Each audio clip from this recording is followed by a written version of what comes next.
Sun next ആപ്പിലൂടെ നിങ്ങളുടെ ഇഷ്ടപരമ്പരകൾ സംപ്രേക്ഷണ ശേഷം തികച്ചും സൗജന്യമായി കാണൂ.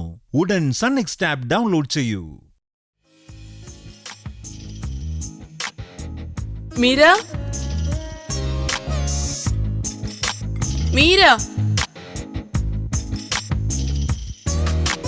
ആഹാ, നീ ഇതെങ്ങോട്ടാ? അമ്മയുടെ കൂടെ ഒന്ന് ചുറ്റിക്കറങ്ങ്. എന്റെ കൂടെയോ? നീ ഇതെന്താ പറയുന്നത്?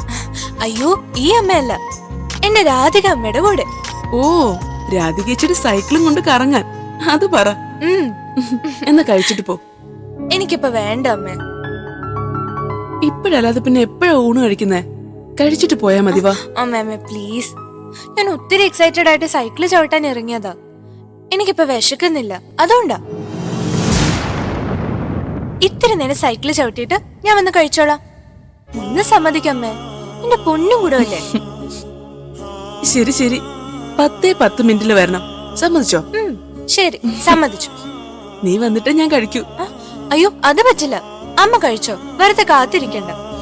എന്നും നമ്മൾ ഒരുമിച്ചല്ലേ കഴിക്കുന്നത്, പിന്നെ എന്തിനാ പതിവ് തെറ്റിക്കുന്നത്? നീ വന്നിട്ട് ഞാൻ കഴിക്കൂ. പോയിട്ട് വാ.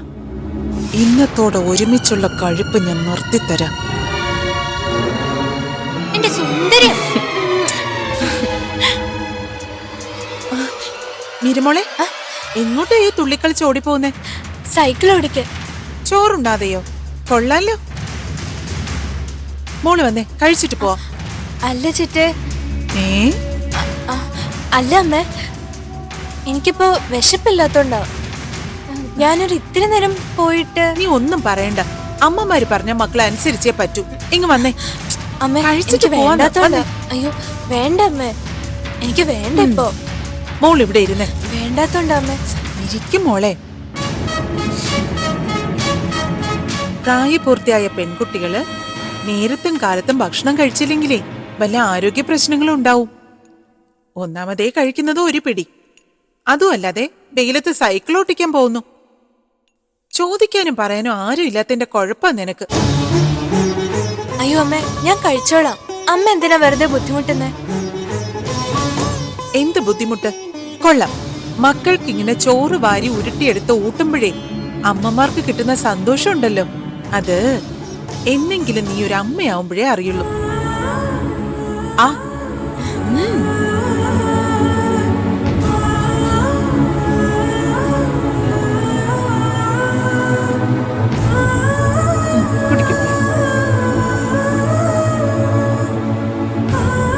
ഇതുകൂടി.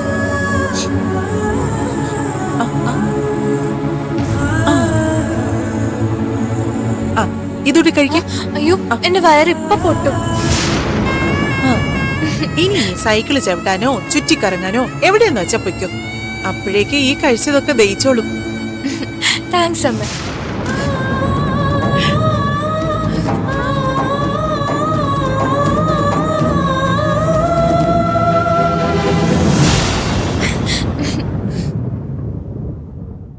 യമുന,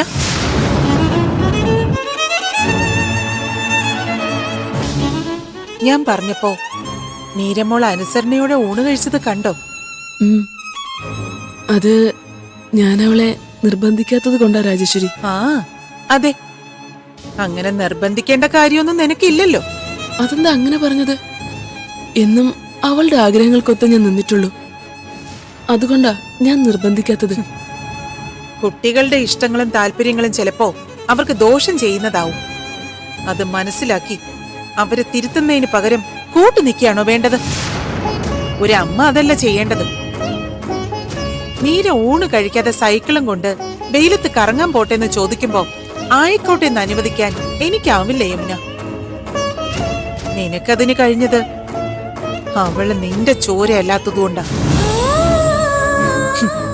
എന്തൊക്കെ നീ ഘോരഘോരം പ്രസംഗിച്ചാലും ഉള്ളിന്റെ ഉള്ളിൽ നീ വെറും ഒരു രണ്ടാനമ്മ ആയതുകൊണ്ട് തന്നെയാ.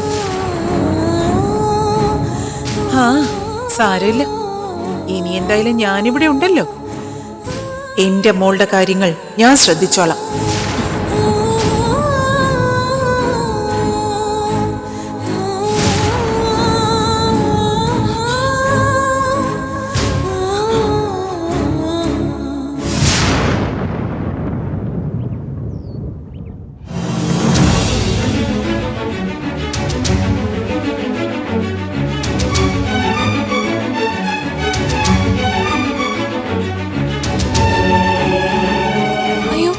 സൈക്കിൾ ഇതെവിടെ പോയി? ഗൗതം, ഗൗതം, ഗൗതം, എന്താ മീര? ഇവിടെ ഇരുന്ന സൈക്കിൾ എവിടെ? അറിയില്ല മീര. നേരത്തെ മീര ഇവിടെ വെച്ചിട്ടല്ലേ പോയത്. തമാശ കളിക്കാതെ അതെങ്ങോട്ട് എടുത്തോണ്ട് വരുന്നുണ്ടോ ഗൗതം? ഞാൻ എടുത്തിട്ടില്ല. എടുത്തു. പുലർച്ചെ 3 മണിക്ക് ബിരിയാണി ട്രീറ്റിന് ഞാനില്ലാന്ന് പറഞ്ഞതുകൊണ്ട് താൻ അതെടുത്ത് മാറ്റി വെച്ചതാന്ന് എനിക്ക് നന്നായിട്ട് അറിയാം. ഇല്ല മീര, സത്യമായിട്ട് ഞാൻ എടുത്തില്ല. ദേ ഗൗതം, കള്ളം പറയരുത് കേട്ടോ. അയ്യോ മീര, ഞാൻ മീര? പറഞ്ഞത് സത്യമാ. എന്താ മോളെ, എന്താ ഇവിടെ ബഹളം? എന്റെ അമ്മയുടെ സൈക്കിൾ കാണാനില്ല. ഈ മതിലിനകത്തിരുന്നൊരു സാധനം എങ്ങനെ പോവാനാ മോളെ? ഈ ഗൗതം എടുത്ത് മാറ്റി വെച്ചത് അച്ഛമ്മേ, എനിക്ക് ഉറപ്പാ. അവളെ ഇട്ടിങ്ങനെ വിഷമിപ്പിക്കാതെ അതെടുത്ത് കൊടുക്കും മോനെ. അയ്യോ സത്യമായിട്ട് ഞാനത് കണ്ടില്ല. മീര തന്നെയാ നേരത്തെ അതിവിടെ വെച്ചിട്ട് പോയത്. ഈശ്വര, പിന്നത് എവിടെ പോയി? ചിറക് മുളച്ച് അത് സ്വയം പറന്നു പോയി കാണും, അല്ലേ ഗൗതം?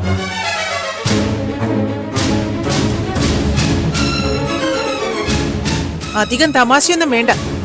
അത് എവിടെ കൊണ്ടുപോയി ഒളിപ്പിച്ചെന്ന് വെച്ചാ പോയി എടുത്തിട്ട് വാ. മറ്റെന്തും ഞാൻ കണ്ടു നിൽക്കും. എന്റെ മോള് വിഷമിക്കുന്നത് മാത്രം എനിക്ക് കണ്ടു നിൽക്കാൻ പറ്റില്ല. അമ്മയുമായി ബന്ധപ്പെട്ട കാര്യങ്ങളെല്ലാം മീരയ്ക്ക് എത്ര വലുതാണെന്ന് എനിക്ക് നന്നായിട്ട് അറിയാം. ഞാൻ ഇങ്ങനൊരു തമാശ കാണിക്കുമെന്ന് തോന്നുന്നുണ്ടോ? സത്യമായിട്ട് എനിക്ക് അറിയില്ല അത് എവിടെ പോയിന്ന്.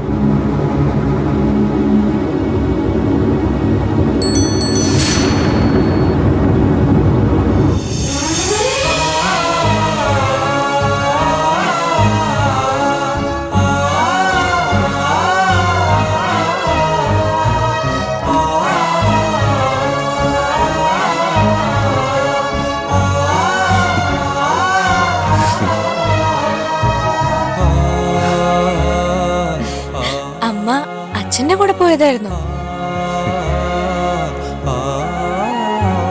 ആ മുഖത്ത് സന്തോഷം കണ്ടോ? ശരിക്കും രാധികേച്ചി കൂടെ ഉള്ളതുപോലെ തന്നെ. ഒരു റൗണ്ട് പോയിട്ട് വരാം. അയ്യോ വേണ്ട, രാധികേച്ചിയുടെ പഴയ സൈക്കിളാ. ഡബിൾസ് ഒന്നും അതിൽ പറ്റില്ല. അതുമല്ല, ഈ സൈക്കിളിനോട് വലിയ ഡിമാൻഡ് ഉള്ളതാ. ദേവേട്ട അത് കേടാക്കാതിരുന്നാ മതി. രാധികയുടെ ഓർമ്മകളെന്നും എനിക്ക് വിലപ്പെട്ടത് എമിനെ, നീ പേടിക്കണ്ട. ഞാനിത് ഭദ്രമായിട്ട് സൂക്ഷിച്ചോളാം.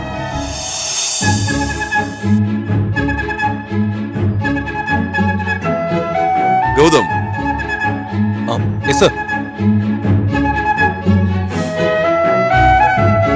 ഇന്നു മുതലേ ഈ സൈക്കിള് പൊന്നുപോലെ കാത്തു സൂക്ഷിക്കേണ്ടത് നിന്റെ ഉത്തരവാദിത്തം ഗൗതം. ശരി സർ. എന്ന് വെച്ചാല് മറ്റാരും ഇതെടുത്ത് ഉപയോഗിക്കരുതെന്ന് അർത്ഥം. മനസ്സിലായോ? ആരും ഇതിൽ തൊടുന്ന പോലെ എനിക്ക് സഹിക്കില്ല.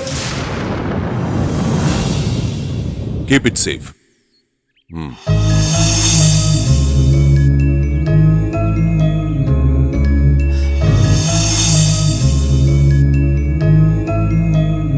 കഷ്ടം. ഗൗതം നിനക്ക് വേണ്ടി പാർവതിപുരത്തിന്ന് വരുത്തിച്ചതാ. എന്നിട്ടിപ്പോ അത് നിന്റെ അച്ഛന്റെ കസ്റ്റഡിയിലായി പോയല്ലോ മീരെ. അതൊന്നും സാരമില്ല അമ്മ. എന്റെ അമ്മയുടെ സൈക്കിള് അമ്മ ഇത്രയും സ്നേഹിക്കുന്ന അച്ഛന്റെ കൈകളിൽ എത്തിയതിൽ എനിക്ക് സന്തോഷമേ ഉള്ളൂ.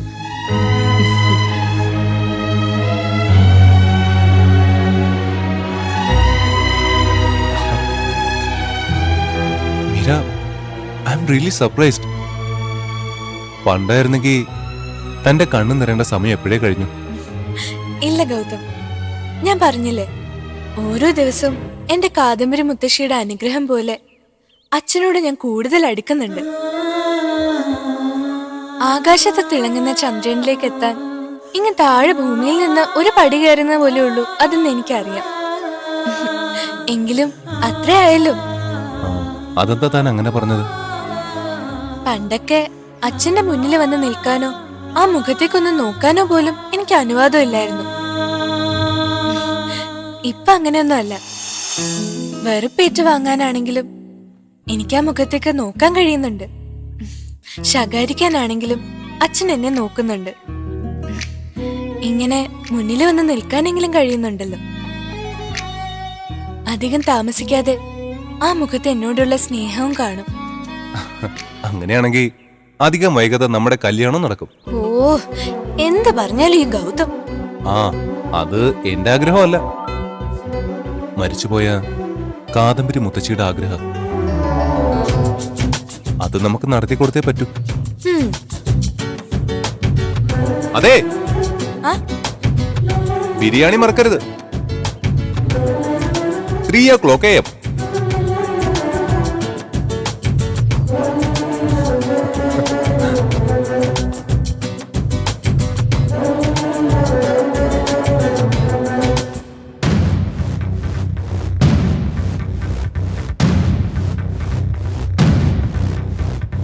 മഹാദേവന്റെ ജീവനെടുക്കാൻ കാത്തിരിക്കുന്നത് നമ്മൾ മാത്രമല്ല, അയാളെ കുടുംബത്തോടെ ഇല്ലാതാക്കാൻ തക്ക പകയുള്ള ശത്രുക്കള് വേറെയുണ്ട്.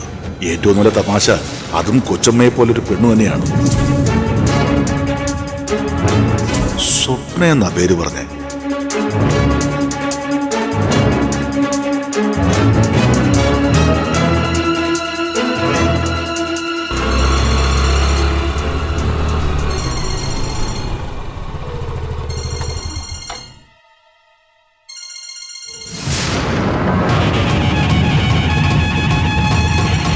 കൊച്ചമ്മയാണല്ലോ.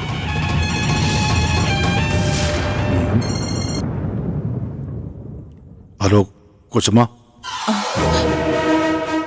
എന്റെ നമ്പർ കാണുമ്പോ മണി എടുക്കില്ലെന്നാ ഞാൻ വിചാരിച്ചേ.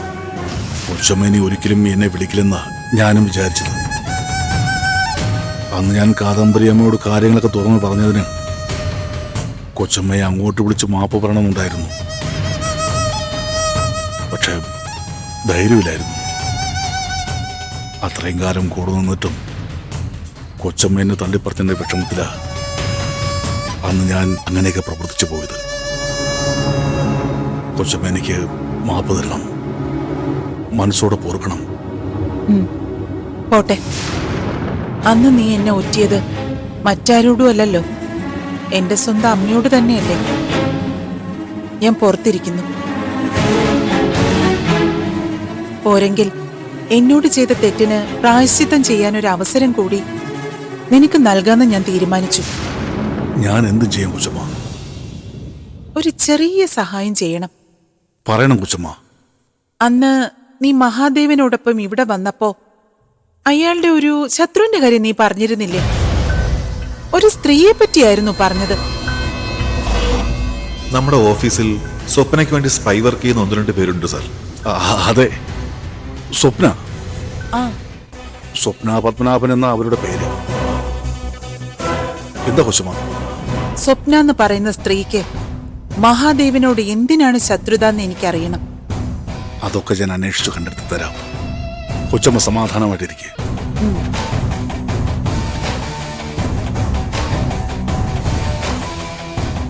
എനിക്ക് കാണേണ്ടത് സ്വപ്നയാണ്.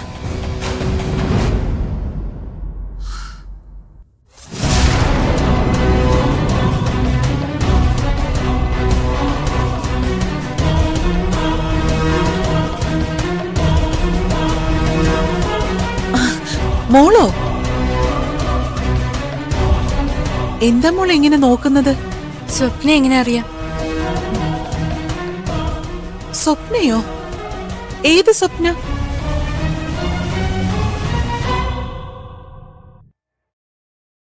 ഞാൻ പറഞ്ഞിട്ടില്ലേ, അച്ഛന്റെ ശത്രുവാണ് ആ സ്ത്രീ. അയ്യോ, അവരെയൊക്കെ ഞാൻ എങ്ങനെ അറിയാനാ മോളെ? ആ, അറിയില്ലെങ്കിൽ പിന്നെ ആരോടാ അവരുടെ കാര്യം ഇപ്പൊ പറഞ്ഞത്?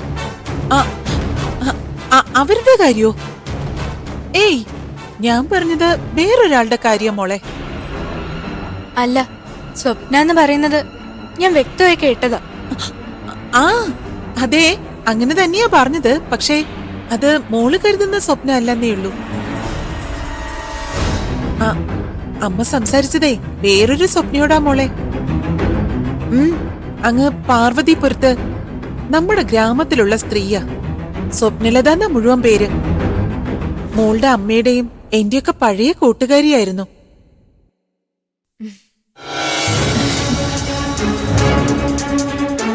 എന്നാലും നിന്റെ അച്ഛന്റെ ശത്രുവിനോട് ഈ കുടുംബത്തിനെ ഇല്ലാതാക്കാൻ നടക്കുന്നവളോട് ഞാനെങ്ങനെ ഇടപഴകുമെന്ന് നീ എങ്ങനെ കരുതിയല്ലോ മോളെ? നിങ്ങളോടൊക്കെയുള്ള എന്റെ ആത്മാർത്ഥതയെക്കുറിച്ച് ഇങ്ങനെയാണോ മോള് മനസ്സിലാക്കിയിരിക്കുന്നത്? സോറി അമ്മേ. ഞാൻ പെട്ടെന്ന് എന്തൊക്കെയോ. ആ പോട്ടെ, സാരമില്ല. മോള് ചെല്ലേ.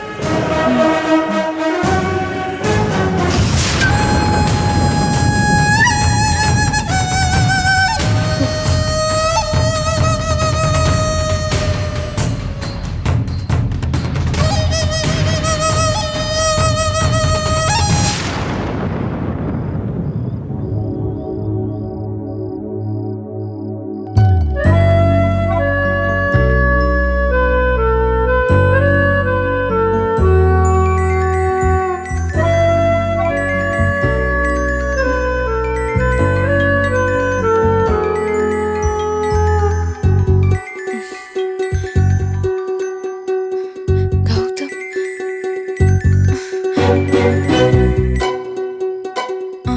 ഹലോ ഗൗതം.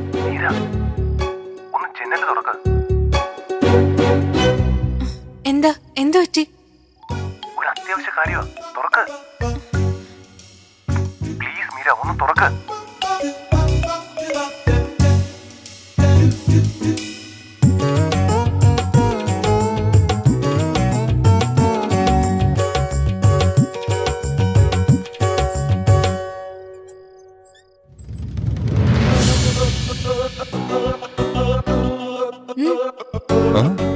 എന്തോ അത്യാവശ്യ കാര്യം പറയാനുണ്ടെന്ന് പറഞ്ഞിട്ട് മണി 2 കഴിഞ്ഞു മീര. അതുകൊണ്ട് കൊള്ളാം. എനിക്ക് അപ്പോയിന്റ്മെന്റ് തന്ന കാര്യം മറന്നുപോയോ? അപ്പോയിന്റ്മെന്റോ? 3 മണിക്ക് ബിരിയാണി കഴിക്കാൻ പോവാൻ വേണ്ടി ഞാൻ നേരത്തെ അപ്പോയിന്റ്മെന്റ് എടുത്തിരുന്നാണല്ലോ, മറന്നുപോയോ? ആ ദേ സമയം പോകുന്നു. അപ്പോ താനത് സീരിയസ് ആയിട്ട് പറഞ്ഞാണോ? ഞാനിത് തമാശയായിട്ടാ വിചാരിച്ച. അല്ല, ഐ എം വെരി സീരിയസ്. വാ മീര, പോവാം. ഈ 2 കെട്ട നേരത്ത് എങ്ങനെയാ ബിരിയാണി കഴിക്കുന്നത്? അത് ആ ബിരിയാണിയുടെ സ്പെഷ്യാലിറ്റി മീരയ്ക്ക് അറിയാത്തതുകൊണ്ടാ. അതിന്റെ മണം ഒന്ന് മൂക്കിലടിച്ച് കയറുമ്പോ വിശപ്പൊക്കെ താനേ വന്നോളും. ഒന്ന് വരുന്നുണ്ടോ ഗൗതം? പക്ഷേ ഇനി എന്താ മീര? രാജേശ്വരി ചിറ്റയുടെ മുറി തൊട്ടടുത്താ. ചിറ്റ എങ്ങാനും കണ്ട വലിയ പ്രശ്നമാകും കേട്ടോ. അതാ എനിക്ക് പേടി. മീര, ജീവിതത്തിൽ സന്തോഷമുള്ള കാര്യങ്ങൾ ചെയ്യാനുള്ള അവസരങ്ങൾ മുന്നിൽ വരുമ്പോ നമ്മള് മടിച്ചു നിൽക്കാനേ പാടില്ല. മീരയുടെ സന്തോഷങ്ങൾ തീരുമാനിക്കുന്നത് രാജേശ്വരി ചിറ്റ ആവരുത്. പകരം കാദംബരി മുത്തശ്ശിയായിരിക്കണം. മുത്തശ്ശി മരിച്ചു പോയില്ലേ? ആയിക്കോട്ടെ, പക്ഷേ എന്ത് ചെയ്യുമ്പോഴും മുത്തശ്ശി എതിർക്കോ സമ്മതിക്കോ എന്ന് ചിന്തിക്കാലോ. ഇപ്പോ മുത്തശ്ശി നമ്മുടെ കൂടെ ഉണ്ടായിരുന്നെങ്കിൽ ഇയാൾക്ക് മുമ്പേ ബിരിയാണി കഴിക്കാൻ റെഡിയായേന്. ഈ ചിരി മതി. ഇത് മായാതെ ഇയാളെ കൊണ്ടുപോയി ബിരിയാണി വാങ്ങി തന്ന് തിരിച്ചിവിടെ കൊണ്ടുവിട്ടിരിക്കും. I promise. ഒന്ന് വാ.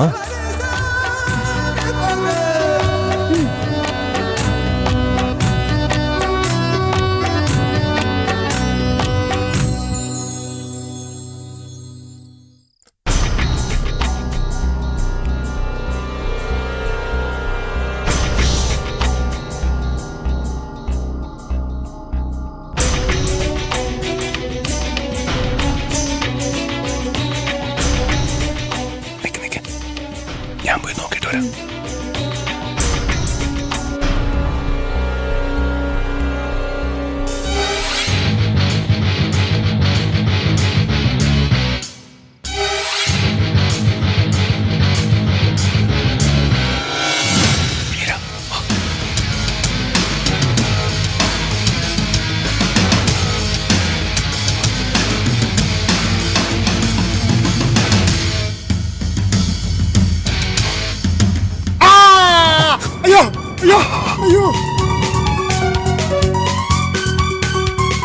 എന്തോ എന്നെ കടിച്ചേ? പാമ്പോ അതോ എലിയോ? എലിയല്ല, പുലിയ. നാട്ടിലെ പത്തായപ്പുറത്ത് നല്ല സുഖമായി കിടന്നുറങ്ങിയ ഞാനാ ഇപ്പൊ ഈ കൊട്ടാരത്തിൽ വന്ന് ക്ഷുദ്രജീവികളുടെ കടിയും കൊണ്ട് കിടക്കുന്നു. ഇനി ഇവിടെ കിടന്നാ ശരിയാവത്തില്ല. അയ്യോ.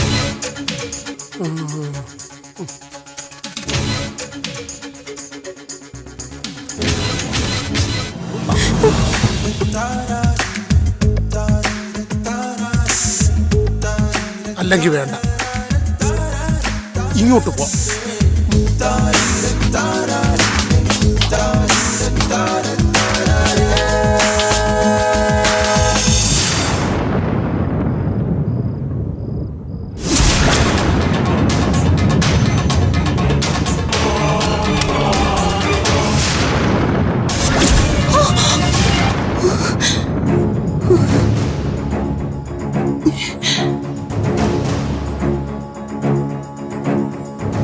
എന്നെ തനിച്ചാക്കി അമ്മ പോയി.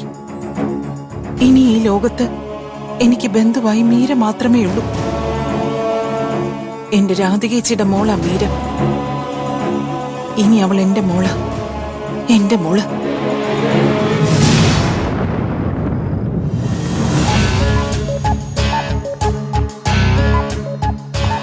പോയി വെളിയിൽ പോയി. ഇനി നമുക്ക് പോ. വേണ്ട ഗൗതം, തുടക്കം തന്നെ പാളിയില്ലേ. എനിക്കെന്തോ പേടി തോന്നി. ഏയ്, ഒന്നും സംഭവിക്കില്ല. മീര വാ, ഞാനില്ലേ കൂടെ. വാ.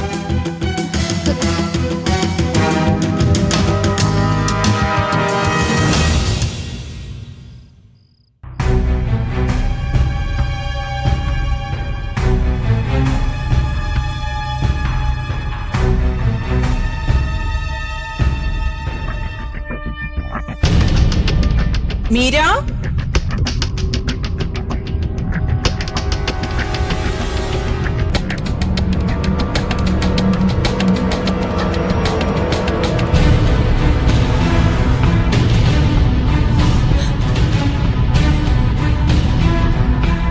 മീര.